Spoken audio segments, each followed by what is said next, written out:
I've been responsible and involved with management and leadership development for a long, long time. So what I'm going to share with you are some of the lessons that we've learned over the past 24 years in going and creating leadership programs for companies and learning some valuable lessons. What works, what doesn't work. And so it's really, I think, challenging. If anybody's designed and developed a leader, how many of you have designed and developed a leadership program? How many of you have designed and developed anything? Yes? These tips will be valuable to you as well, because I think a lot of the things that we've learned apply not only to leadership training, but also to other types of training. So in addition to working with companies, we've had the pleasure of developing training for 60 leadership gurus and leaders themselves, like Jack Welch or Sir Richard Branson. And I'm listing a couple of up here just to give you an idea that there are so many things that have formed our philosophy in terms of coming up with effective leadership development. So hopefully I've given you a little bit of my background that paints some credibility, okay? Plus I'm old. I mentioned today is my birthday. 59 years, you don't get to be 59 without doing one or two things right. So hopefully these will resonate with you. We wanted to give you a handout, and the handout is going to be the list of things that I'm going to be going through. I'll go through some of them very quickly because 23 tips, it's going to be hard to do that in 40 minutes. And so the handout is intended to be your takeaway. There's also another white paper that I'm just going to reference right now, and I'll mention at the very end. If you want more detail about each one of these, we have a white paper that's available for free just for downloading. We just didn't want to waste trees by printing them off here. Okay, so why should we care about stickiness? Figures vary, but 2014 figures from Burson Report indicate that this is US dollars, $45.5 billion is spent on leadership training annually. $45.5 billion. But if you ask employees, how's my leader doing? Are they involving me in decisions? Are they getting me engaged? Are they soliciting my input? Are they developing me? And the answer to all those questions is not enough, right? So to the tune of like 49% say that their managers sometimes or never ask for their ideas. The bottom one, 45% say that their managers never, or sometimes or never get feedback from their managers about their performance. Think about this. If we were to ask your employees, are you getting feedback from your manager? And half of them said no. You got half of your workforce now kind of unclear about what they're supposed to be doing. So that's why we care about making sure that leadership training sticks. If we're spending $45.5 billion, and this is globally, then what are we getting for our return? 50%? That's not very good. So the point is, the question is, how do we make sure leadership training sticks? So if you do the math on this, and you've got $45.5 million times 50%, you're going to end up with $22 billion that are going down the tubes annually. Okay? Annually, you were wasting that kind of money. Businesses can't run like that. So what do we do in order to make sure our leadership training sticks? There are 3 areas, and they've been divided out for you here. Okay? So you've got a list of 23 reasons, but the 3 areas that we're going to be looking at are going to be effective executive support and organizational buy-in. One of the best ways to make sure that your leadership training stick or any training stick is to make sure that it's got executive sponsorship, yes? And I'll be telling you things that you go, yeah, Terry, I know that. But as I go through the list, what I'd really ask you to do, take your pen out. This isn't a pen, but it's all I've got. Take your pen out, and out of the first set of 4, for example, which one is going to be the most important for you? Okay? Which one is going to have the biggest impact? If you were to go back today and do one thing, what would that one thing be? Okay, in addition to that, we've got program design. What the program looks like is very important. And I don't mean looks in terms of like the formatting or the, whether or not you've got graphics. I mean, how is it segmented? Is it a journey? Do you have blended approaches? Okay, we talked a lot in this conference about mobile learning. Do you have easy access to information? And then the final area is around skill application. And I think oftentimes we let this go for granted, and we can't. If you want your people, your leaders, to apply what they learned, you must do it within the context of our learning. You must do it as part of the training. It can't be, oh, I hope they can do it. So we'll talk some about that. I've got a couple of activities. Hopefully we'll have some fun. It is my birthday, right? Okay, so the first set we're going to be looking at is going to be around executive support and organizational buy-in. Number one, making sure that you get a senior level champion. We have had many, many successes over the past 24 years, and we have had one glaring, dismal failure. And that glaring, dismal failure, and I'm not going to tell you who it is, was because we assumed that the executives bought in, and they didn't. When we came to roll out the program, we found out that the executives across the board didn't really know about the program. We hadn't positioned the value. And so number one, I think if you were to do anything to increase the effectiveness, the stickiness of your leadership development program, is find that executive level sponsor and get buy-in from that person. And it doesn't have to be the CEO. For leadership, it could be the CFO. It could be the financial vice president. You know, somebody that loves and is passionate about leadership. Find that person and make that person responsible for your program. Second thing is making sure that we align with organizational goals. How many of you have organizational goals? Raise your feather. Raise your feather. Yes? Okay. How many of you have new organizational goals every year? How many of your leadership development programs change every year to match those organizational goals? Fantastic.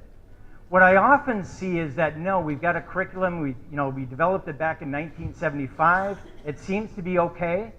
If it's not changing with organizational goals, if your program isn't supporting organizational goals, then you're missing an opportunity. So go back and examine, are we actually trying to achieve organizational goals as a result of the leadership? Next, get broad-based buy-in. So we've got executive support. I already talked about that. It's not enough. You need to make sure that you're getting support throughout the organization, mid-level managers and frontline managers. Make this their program. Make this about them. Give them an opportunity for input. You'll get some great insights, but the other thing that you're going to get that's most important is buy-in. So when they show up for your training, when they show up for your program, when they participate in your journey, they look at it and they go, I helped make this. This is mine. And the final thing is making sure that that executives, that senior leaders can walk the walk and talk the talk. And I don't mean give them a 1-hour overview PowerPoint of your journey. Get them involved in the actual application of the training. Get them to practice the models.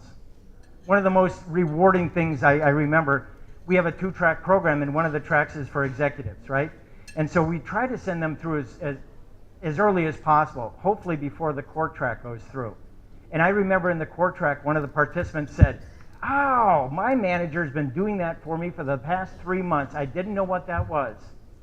So if you can train your leaders to actually walk the walk and talk the talk, you're going to be better off. So pause here, look down at your sheet, and I'm going to ask you, which of these 4 items, if you were to work on one of those, which of those 4 would have the most impact for your program? Next, we're going to be looking quickly at program design, and I'll skip through most of these. Okay? There's more information in the white paper that I talked about. There are many elements that make up for an effective design of a leadership program. Making it simple. This is one that I firmly believe is overlooked too much, too often.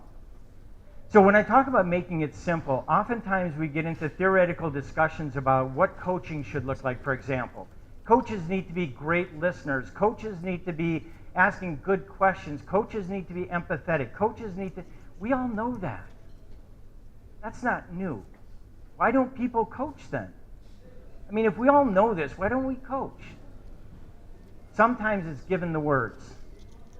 In the companies that we work with, oftentimes we find that managers are simply missing the words to say, or in our case, the questions to ask. And so what we have is we've got 3 questions. We tell our managers, if you want to be an effective coach, remember these 3 questions. I know that you're working on your meeting management skills. How's that been going since the last time we got together? What's been going well? Tell me about it. And the third question is, if you were to do this over again, if you were to repeat the last week, is there anything that you would have done differently to manage meetings more effectively? That's it.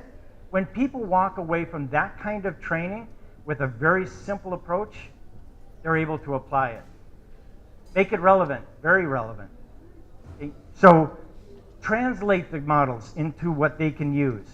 We deal with clients across industries. We have a client who picks up trash.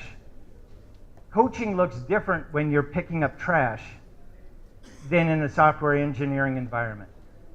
So take the model that you have, but make it translated. Everybody in this room here, I am sure, has at least 3 different functions within their organization. You've got some sort of like central services. You've got marketing, sales. You've got corporate shared services.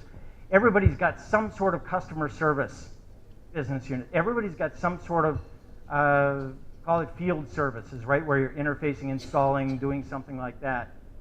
What coaching looks like in each one of those functions is going to be different, so make it relevant. When in doubt, leave it out. Anybody can create a leadership development program. It's not so tough. If we can do it, everybody can do it. The challenge is what to keep out. What do you keep out of that program? Because the more you put in, it's going to take away from the rest of the program. Face-to-face or virtual or self-paced or mobile or whatever, you name it. Select judiciously. Why are you choosing that technique? Because in often cases, we select a technique because it's the latest buzzword. Sometimes you have programs that require face-to-face. Use it. Embed engaging activities. Activities that help shift perspective, hone skill, build confidence, and create mastery. I'm going to take you through one here that shifts a perspective. 360 survey. What do you see? What is that? Louder? Some people see a horse. Okay. Shifting your perspective. Some people saw a frog. 360 survey. Oftentimes, some of the most valuable tools we get are shifting our own perspective. Use video to illustrate skills in action. There's no reason why we can't do that in today's technology. It's so easy to create. Select your trainers carefully. In a leadership development program, there's nothing more important than your trainers. And make sure that you train them and support them and ensure a positive experience for participants. So where do you see your greatest opportunity? Look at that list. Is there one that stands out for you and your organization? If you were to do one thing, is it simplification? Is it using video? Skills application and ongoing support. This is where I want to spend the bulk of the time. Make sure that your leadership training is a journey. Okay? It's not an event. We all know that. But how are you creating that? How are you sustaining that? How are you making it scalable?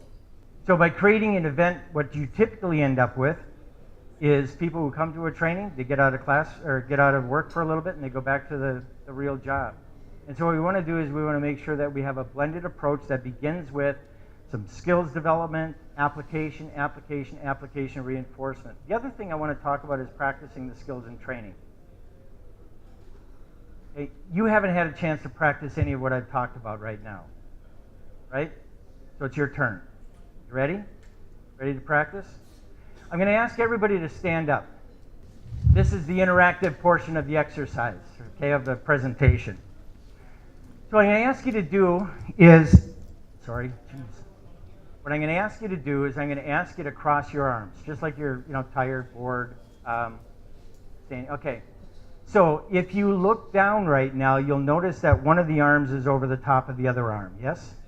Yep, okay, we'll call this the normal way. I'm going to ask you to recross your arms now, but recross them so the other arm is over the top. Go ahead, take your time. We'll wait for you. I got time on the clock here. So, okay, so it feels weird, right? Is it wrong? Is it wrong? No, it isn't wrong. No, it's just different, right? So we'll call this we'll call this the new way, right? I'm going to ask you to put your arms down at your side and recross them that new way again, the new way. You should be good at this. We did this already. Okay? Put them down at your side and recross them the new way again.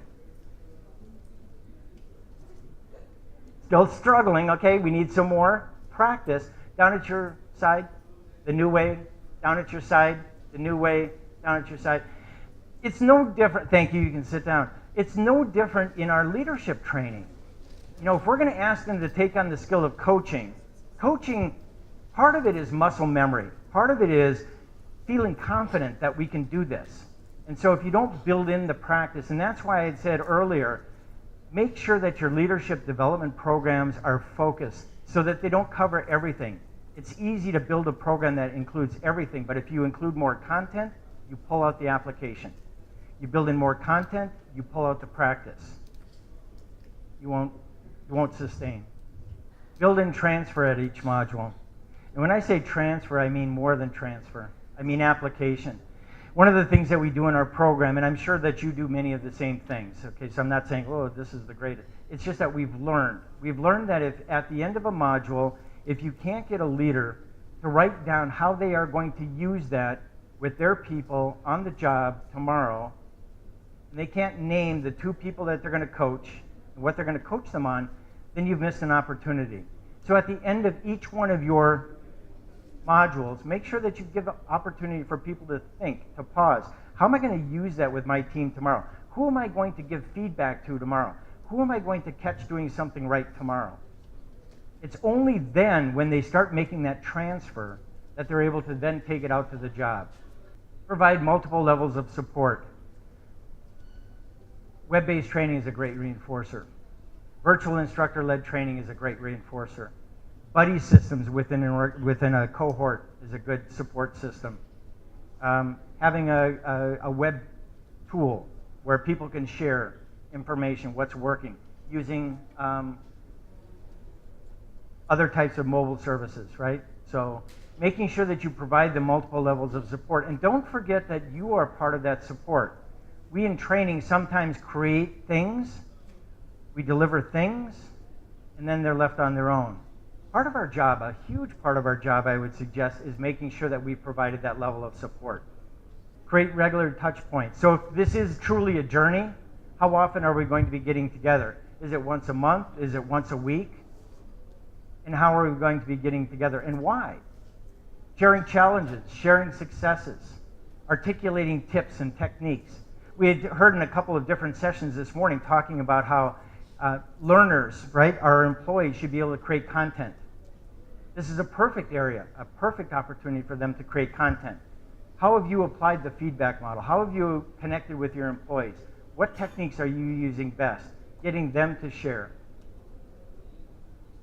Innovative tools. Sometimes the innovative tools comes in the form of a mobile app, right? So we've got a mobile app that supports one of the modules that we train on analyzing performance. But it doesn't necessarily need to be that. Sometimes having application tools, like we call a management action plan, how are you going to apply this back on the job, is innovative. You know, getting people to actually use the skills, use the techniques. Leveraging the models. You have great stuff in your leadership program. Phenomenal stuff. Your leaders love it. So why is it only there that our organization knows how to give feedback? Why is it only there that our organization learns how to coach? Take that coaching model and bring it over to customer service. Okay? Take that difficult conversation or analyzing performance and bring it over to HR. You know, cut it out and use a lunch and learn. What I'm suggesting here is that oftentimes organizations have multiple models of the same thing, when in fact what should happen is you have one model for coaching throughout the organization. Okay? So leverage those.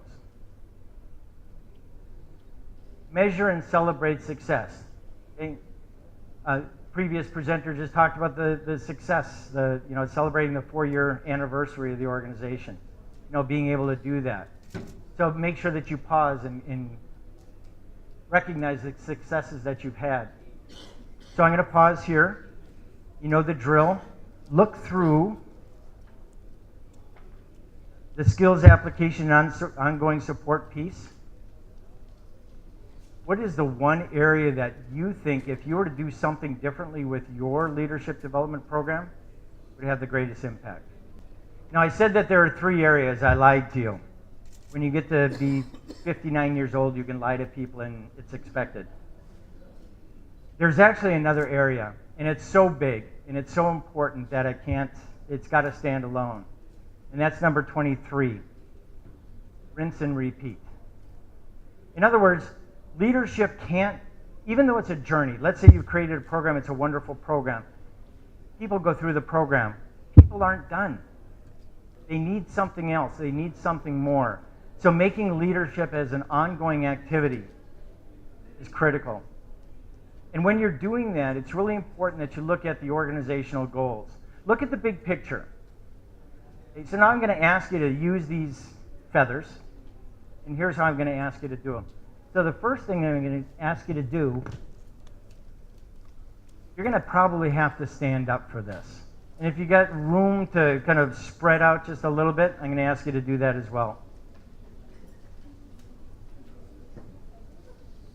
This is a voluntary activity, okay? So nobody's grading you on how well you do, although we are taking notes. And this is in training, we always say this is our leadership test, right? So you've gone through the leadership program. If you can do this, great. You're blessed. You can go out and you're now certified as a leader. If you can't, there's a class for you tomorrow. Come back. Okay, so what I'm going to ask you to do is I'm going to ask you to balance watch me first. I'm going to ask you to try to balance the feather by looking at where the feather joins the tip of your finger. Okay, look down there. This is the detail, right? So look down there and try to balance the feather by looking there. Go ahead and try it.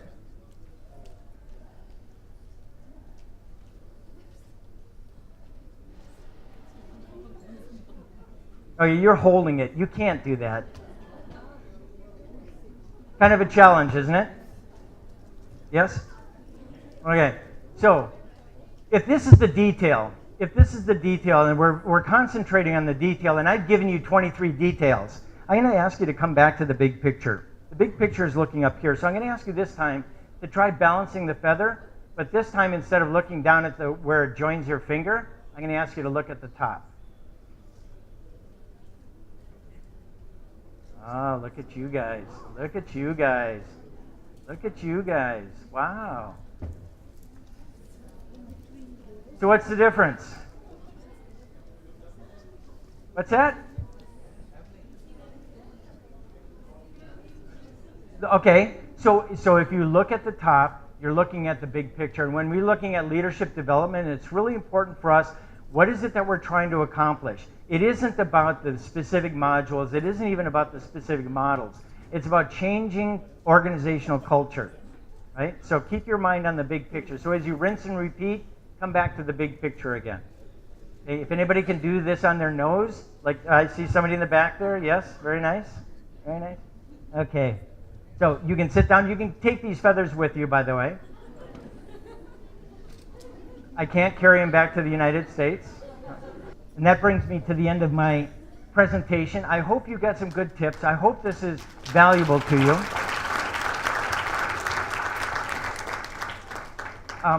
And I hope that you enjoy the feathers. Okay? Thank you. Oh, we have some time for Q&A. I actually misinterpreted the clock down here, so I ran through those tips pretty quickly. And again, you have access to the white paper. So, questions and answers. Questions? Any questions, anybody? Terry, first of all, congratulations for a lovely session. I think it was very insightful and very effective.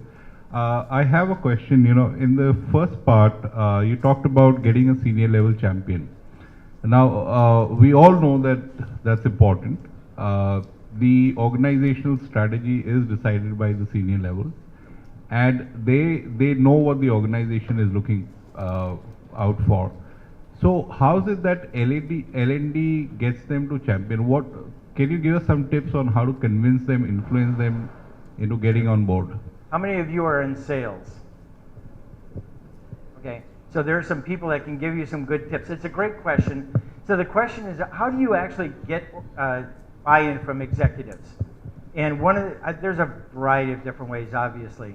But first of all, getting their support in terms of, is there value in this program? Some of the things that we want to do in leadership development is articulate the value. What is it that we're trying to accomplish? So for example, one of the things is increase in sales, increase in market, increase in innovation, creativity.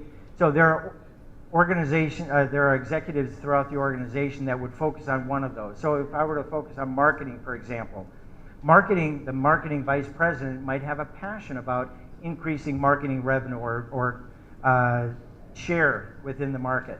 And so I would approach him terms of one way to do that is by equipping your leaders with the capability of developing the skills that employees need in order to increase market share.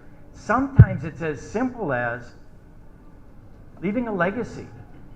You know, some of our senior executives have been around for a long time. Would it not be the greatest thing for the company and for your legacy to institute a leadership program that instills in our leaders the values and the skills and the capabilities that you would want the organization? So you make it kind of a, yeah, this was left by Mr. Senior Leader, so kind of appealing to their ego. Others? How do you get senior leader buy-in? Hi, I'm from HSBC, and most of our initiatives pretty much is championed by one of the leaders. So it pretty much becomes part of the KRA. Yeah. So whenever there's a review or any global presentation, they are the ones who are pitching, and it's not us. So it kind of helps drive that initiative far much more stronger. Sure. And the rigor is really great because they are the ones who are leading it. Yeah. So they are the ones who are responsible for it if it fails or if it's successful. Yep. So that really helps. And I think one of the other things to build off of that, thank you for sharing that, is that we have to make it easy for our executive to support it. So what does support actually look like? It means perhaps you show up at the kickoff dinner, and pretty much that's it. Or maybe we write an announcement that you send out through your office that supports the program. Or maybe you create a video that we feature at the beginning of each one of our kickoff sessions. Or maybe, so we make it as easy as possible for them to take on this sponsorship. I think that's a big part of it. Thank you.